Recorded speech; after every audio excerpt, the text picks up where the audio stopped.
Bonjour. Bonjour. Alors c'est vous qui avez organisé tout ça? Oui, c'est la DP3. Vous m'expliquez un petit peu comment vous avez fait? On a commencé par faire des affiches sur les métiers, sur les différents métiers. Et après on a organisé la salle. Ça vous a pris combien de temps à peu près? Beaucoup de temps. Pour faire les affiches, ça nous a pris à peu près 3-4 jours. Et pour faire la salle, ça nous a pris une après-midi. D'accord. Et c'est qui a pris contact avec les professionnels qui sont présents aujourd'hui? Madame Zapassia, Madame Ossel. D'accord. Bah, merci les filles. De rien.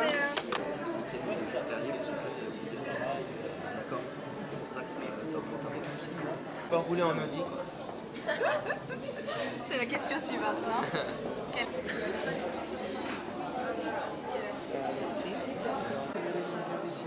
On vérifie qu'il n'y ait pas eu de nouveaux bâtiments qui se sont montés, ce genre de choses. C'est Christine. Donc après, vous avez également une très bonne question. Vous avez également une formation par alternance. J'ai passé mon bac STT.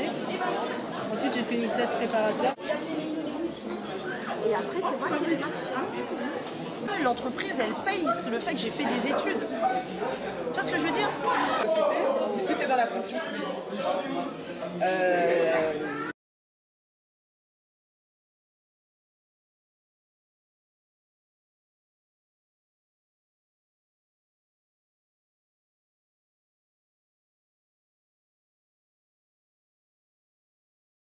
Par voie d'alternance, comme dit Mamadou, tu vois, l'alternance, tu sais ce que c'est préparer un métier par alternance. C'est-à-dire que tu vas à la fois au lycée pour la partie théorique, au lycée ou dans un CFA, et dans une entreprise pour apprendre un métier. Donc l'idée c'est ça, tu vois. Donc, tu peux très bien préparer un BP gaz ou un bac pro, par exemple, tu vois, par la voie d'alternance. Tu vois, tantôt à l'école, tantôt en entreprise, et tu prépares ton métier, tu prépares ton diplôme, et dès que tu as ton diplôme, tu as aussi la possibilité d'être embauché dans l'entreprise. C'est quand même très intéressant. Tu apprends un métier pendant 2 ou 3 ans, ça donne l'occasion d'être confronté à la vie professionnelle, progressivement, rentrer progressivement dans le métier, dans un métier, si tu veux. Et ça c'est très intéressant. Même pour l'employeur, c'est intéressant parce qu'il forme quelqu'un, il te connaît, tu vois, il y a une relation qui s'établit, et puis si c'est une relation de confiance, après on t'embauche, c'est quand même très intéressant. On a aussi en France, on a des bâtiments qui stockent des virus qui sont très virulents. Et les gens qui bossent avec ces virus-là travaillent avec des tenues comme ça. Et la particularité de cette tenue-là, c'est qu'une fois qu'elle est fermée et qu'elle l'a sur le dos, elle est entièrement isolée de l'extérieur.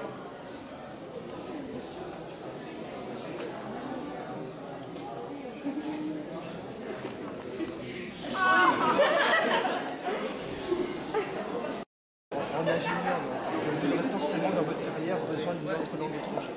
L'anglais, c'est à peu près obligatoire. De manière, le meilleur moyen pour apprendre, c'est aller dans le pays. Alors, déjà, c'est bien apprendre à l'école. Et après, l'important, c'est de la pratique. Ça peut être bien, mais après, dans la vie de tous les jours, c'est lire des articles en anglais, c'est d'entretenir une langue. L'aspect technique, c'est une chose. L'aspect technique, ça vous aide à l'apprendre. Il faut l'apprendre de toute façon par votre formation. Et après, de toute façon, un ingénieur, mon discours, ce que je veux dire, un ingénieur, c'est quelqu'un déjà qui est autonome dans son travail. Qui est autonome, c'est-à-dire en fait, quand vous êtes ingénieur, on ne va pas vous dire il faut faire ça, ça. On vous dit voilà, on a besoin de faire ça. Donc vous rédigez la spécification en anglais, bien sûr. Après, ça dépend. Si c'est interne dans l'entreprise, vous pouvez la faire. Et si c'est externe dans l'entreprise, c'est obligatoire. Moi, j'ai poussé mes études, c'est-à-dire que j'ai commencé la communication, vraiment travailler en entreprise dans la communication, 5 ans après le bac. Mais tu peux commencer plus tôt. Mais moi, ce que je dis toujours, c'est fais des études, pousse le plus loin possible, parce que c'est très simple. Plus tu vas faire d'années d'études, et quand tu vas sortir, merci beaucoup madame. Non, ça ira. Je vous remercie. Plus tu vas faire d'années d'études, déjà tu vas apprendre plus de choses. Et quand tu vas sortir, tu seras mieux payé, logiquement quand même. Tu seras mieux payé que si tu sors seulement avec 2 ans. Donc moi je dis toujours, tu perds pas de temps à l'école. Tu ne perds jamais de temps.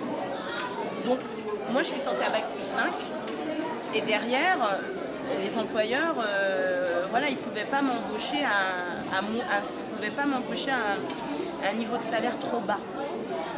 Donc tu vois, ça m'embête qu'on me dise ouais c'est combien d'années d'études. J'ai envie de te dire c'est le plus longtemps possible ou en tout cas il faut pas se dire à un moment ouais voilà c'est bon quoi, j'en ai marre des études, je veux mal travailler.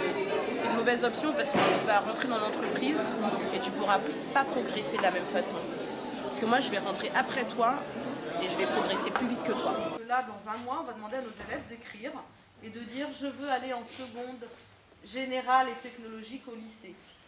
Je veux aller en bac professionnel, je veux aller en CAP. Mais on ne va pas y aller n'importe comment. On pourrait.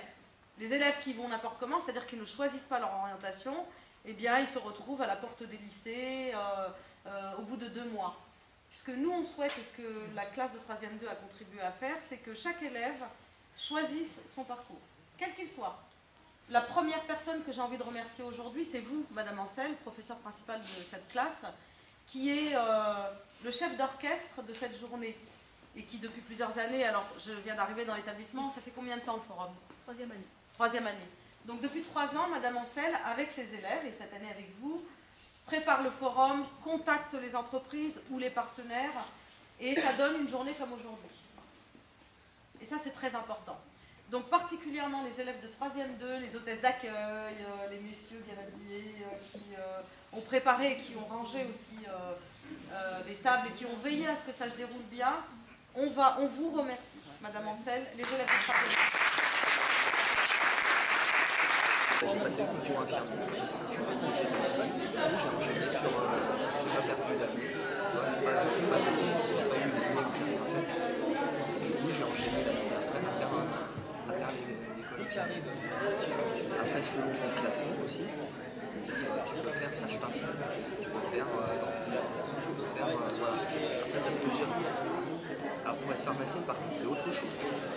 C'est un autre concours dans une autre faculté. C'est pas la même faculté que le médecin. D'accord, parce que c'est encore différent.